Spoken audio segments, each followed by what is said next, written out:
आज हम आपको रिवीजन नी रिप्लेसमेंट या एक घुटना प्रत्यारोपण के फेल होने के क्या कारण हैं उसके बारे में बताएंगे और एक रिवीजन नी रिप्लेसमेंट के बारे में बेसिक जानकारी देंगे।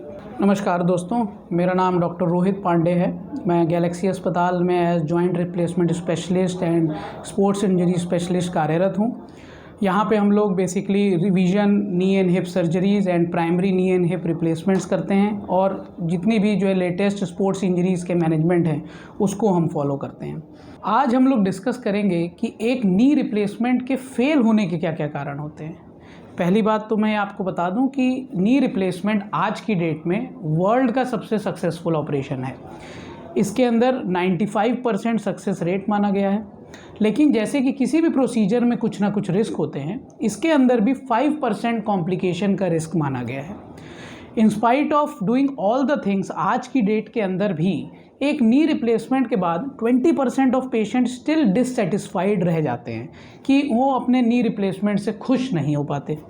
इसी चीज़ को दूर करने के लिए हम लोग रीसेंट एडवांसेस करते रहते हैं। मैं खुद इसमें robotic knee replacement, kinematic alignment और cruciate retaining knee replacement techniques का यूज़ करता हूं, जिससे कि ये जो 20% का डिससेटिस्फैक्शन रेट है इसको भी हम समय के साथ धीरे धीरे कम कर पाएँ। लेकिन इन सब चीज़ों को समझते हुए कुछ कारण ऐसे हैं जिसके अंदर जो है पेशेंट आज की डेट में भी नी रिप्लेसमेंट के बाद जो है उतना हैप्पी नहीं हो पाते। तो आइए हम इसके बारे में कुछ चीज़ों को जानें, क्योंकि ये एक ऐसी भ्रांति भी देता है समाज में कि एक नी रिप्लेसमेंट सक्सेसफुल ऑपरेशन है ही नहीं, और हमारा जैसा भी घुटना है, हमारे कई ऐसे मरीज हैं जो कहते हैं जैसा भी घुटना है कम से कम चल तो रहे हैं और ऑपरेशन के बाद नहीं चल पाए तो क्या होगा। तो ऐसा इस चीज़ में बिल्कुल भी नहीं है। अगर ऑपरेशन प्रॉपरली हुआ है, कोई मेजर कॉम्प्लिकेशन नहीं हुआ है, तो डेफिनेटली आपके चलने में कोई बाधा नहीं आने वाली है। आपका नी जैसा इस स्थिति में अभी है ऑपरेशन से पहले, उससे ज़रूर बेटर हो जाएगा। ये ज़रूर है कि ये एक आर्टिफिशियल नी है और कभी भी जैसा 20 साल की उम्र में आपका घुटना था वैसा नहीं होगा। तो मेरे कई सारे मरीज जिनके कहीं ऑपरेशन हुए रहते हैं, उनकी कुछ कंप्लेंट्स होती हैं आफ्टर अ नी रिप्लेसमेंट, जो अगर शुरू में बनी रहें तब तो ठीक है। कुछ महीनों तक, शुरू के 3 से 6 महीने घुटने में सूजन आना, दर्द रहना, कम मुड़ना, ये कॉमन चीज़ें हैं। लेकिन यदि ये लंबे समय तक अगर बनी हुई हैं तो हमें ज़रूर सोचना चाहिए कि क्या ये नी रिप्लेसमेंट फेल तो नहीं हो रहा है। तो एक नी रिप्लेसमेंट के फेल होने के क्या क्या कारण हो सकते हैं हम ये समझेंगे और मरीजों की कंप्लेन भी समझेंगे। तो पहली कंप्लेन तो ये रहती है कि घुटने में हमारे दर्द बना हुआ है। दूसरा, सूजन हमेशा आती जाती रहती है। तीसरा, ऑपरेशन के बाद मेरा घुटना मुड़ ही नहीं रहा है। देखिए, कुछ कमी तो आती है, लेकिन यदि अगर एकदम नहीं मुड़ रहा है तो कहीं कुछ गड़बड़ है, वो हमें देखना होगा। और बहुत ही कम % ऑफ केसेस के अंदर ऐसा भी सुनने मिलता है कि हम ऑपरेशन के बाद चल ही नहीं पा रहे हैं। ना चलना कई चीज़ों से हो सकता है, जिसमें सबसे इंपॉर्टेंट है कई बार नसों में ही कमजोरी होती है और उसका नी रिप्लेसमेंट से कुछ लेना देना नहीं होता। दूसरा, इनस्टेबिलिटी, जिस कॉज को आज हम डिटेल में समझेंगे कि क्या इसकी वजह से भी मरीज नहीं चल पाते हैं।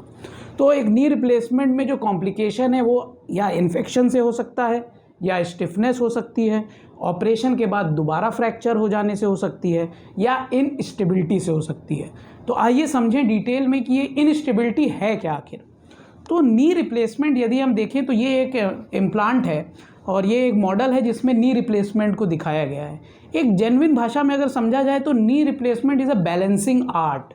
आपको इस नी को बैलेंस करना होता है। आपको इस नी को एक जो है ऐसे सांचे में देना होता है कि वो चाहे खड़ा रहे मरीज, चाहे बैठा रहे, वो घुटना कहीं से भी भागे ना। तो इसको हम एक्सटेंशन कहते हैं, इसको हम फ्लेक्शन कहते हैं। एक्सटेंशन और फ्लेक्शन में नी का जो गैप होता है, ये जो हम गैप बनाते हैं, ये सेम होना चाहिए। उससे क्या फ़ायदा होता है कि हम ज़्यादा खड़े रहें या बैठे रहें, हमारी ये जो चारों तरफ की मांसपेशियां हैं ये घुटने को एकदम कंट्रोल में रखती हैं। जिन मरीजों के अंदर ये इनस्टेबिलिटी आ जाती है, उसके अंदर क्या होता है, जब भी वो वजन देते हैं पैर पे तो उनका पैर भागने लगता है और इसी वजह से उनको डाउट होता है कि हम वजन दे ही नहीं पाएंगे पैर के अंदर। तो instability one of the most leading causes है। और इसके मेजर कॉजेज़ के अंदर अगर मैं आपको बताऊं तो one of the major cause है surgeon related factors. Surgeon related factors क्या है कि यदि अगर हमने प्रॉपरली जो है पेशेंट को एसेस नहीं किया है कि उसके घुटने के लिगामेंट्स कैसे हैं ऑपरेशन से पहले, तो ये एक बाहर का लिगामेंट है जिसको हम LCL कहते हैं, ये अंदर का लिगामेंट है इसको MCL कहते हैं, और आगे ACL होता है और पीछे PCL होता है। नी रिप्लेसमेंट की ये बैलेंसिंग बहुत ही ज़रूरी है और इसीलिए ये एक एक्सपर्ट द्वारा किया जाने वाला ऑपरेशन है। ये अगर बैलेंसिंग प्रॉपर है तो रिजल्ट्स वंडरफुल होते हैं, अगर बैलेंसिंग में कुछ गड़बड़ है तब भी आपके रिजल्ट्स पुअर हो सकते हैं। तो बैलेंसिंग ना होने के कारण में सर्जन रिलेटेड जैसे मैंने फैक्टर बताए, एक तो आपकी प्लानिंग, अगर पहले ही ये लिगामेंट नहीं है और आपने कोई ऐसा इम्प्लांट लगा दिया है कि जो इसका सपोर्ट देता ही नहीं, तो आपका नी फेल हो जाएगा। Second is execution of the surgeon, कि उसने ये एक्सटेंशन और फ्लेक्शन का गैप प्रॉपर किया है कि नहीं किया है, या कर पाया है कि नहीं किया है। अगर नहीं कर पाया है तो उसमें भी इनस्टेबिलिटी आती है। सेकेंड कॉज होता है पेशेंट रिलेटेड फैक्टर। पेशेंट की ही मांसपेशियां एज सच वीक हैं कि ऑपरेशन के दौरान तो ठीक थी, लेकिन उसके बाद रूमेटॉइड और इन कंडीशंस में पाया गया है कि मांसपेशियां लचीली हो गई और वो घुटना अपनी जगह से निकलने लग गया, या फिर दोबारा कभी चोट लग गई जिसके अंदर इस लिगामेंट के अंदर डैमेज आ गया।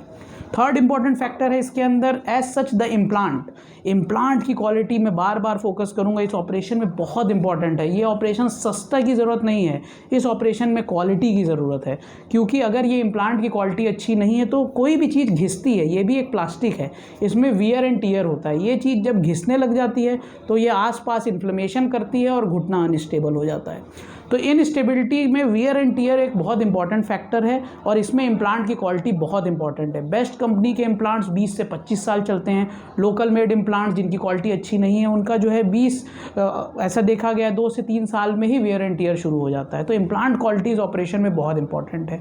Other late causes of instability के अंदर अगर हम बात करें तो उसमें इन्फेक्शन में ऐसा हो सकता है, या फिर again wear and tear with age, अगर 20 से 25 साल हो गया और घुटना काफ़ी पुराना हो गया है तो उस स्थिति के अंदर भी इनस्टेबिलिटी आ सकती है। तो instability after a knee replacement एक ऐसा कॉज है जिसको हम ट्रीट कर सकते हैं। इसी में रोल आता है रिवीजन नी रिप्लेसमेंट सर्जन्स का।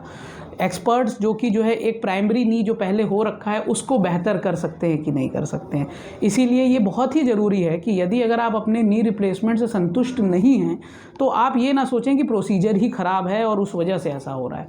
आपको एक डेफिनेटली सेकंड ओपिनियन लेना चाहिए अपने नी रिप्लेसमेंट का, कि आपका जो नी रिप्लेसमेंट हुआ है उसमें क्या कोई ऐसा कॉज है जिसको हम ठीक करके आपको और सेटिस्फैक्शन दे सकते हैं तो अच्छी बात है, नहीं दे सकते तो कम से कम आपको ये आइडिया लग जाएगी कि आपका नी रिप्लेसमेंट प्रॉपरली हुआ है। इसलिए मैं इस चीज़ को बहुत बढ़ावा देता हूं कि यदि अगर आप अपने नी रिप्लेसमेंट से संतुष्ट नहीं हैं तो ये कतई ना सोचें कि ये प्रोसीजर की गड़बड़ है। आपको डेफिनेटली एक सेकंड ओपिनियन लेना चाहिए कि क्या कोई ऐसा कॉज है जिसको ठीक करके आपका नी रिप्लेसमेंट का जो एक्सपीरियंस है उसको बेटर किया जा सकता है। समझने वाली यही बात है कि इनस्टेबिलिटी के अंदर आपको लेवल ऑफ कंस्ट्रेन हम लोग कहते हैं कि जो है नी रिप्लेसमेंट अगर हुआ है तो उसके अंदर लिगामेंट अगर कोई टूट गया है तो आप उससे कंस्ट्रेंड इम्प्लांट यूज़ कर सकते हैं जो कि आपके नी को एक स्टेबिलिटी देगा। जब भी जो है नी रिप्लेसमेंट होता है तो एक्सरे में भी कुछ इस तरह से दिखता है।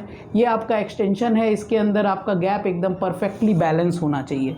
अगर इसमें बैलेंसिंग में कोई गड़बड़ है तो चांसेस ऑफ अर्ली फेलियर इसके अंदर बढ़ जाते हैं और इसीलिए एक नी रिप्लेसमेंट को प्रॉपर बैलेंस करना ज़रूरी है।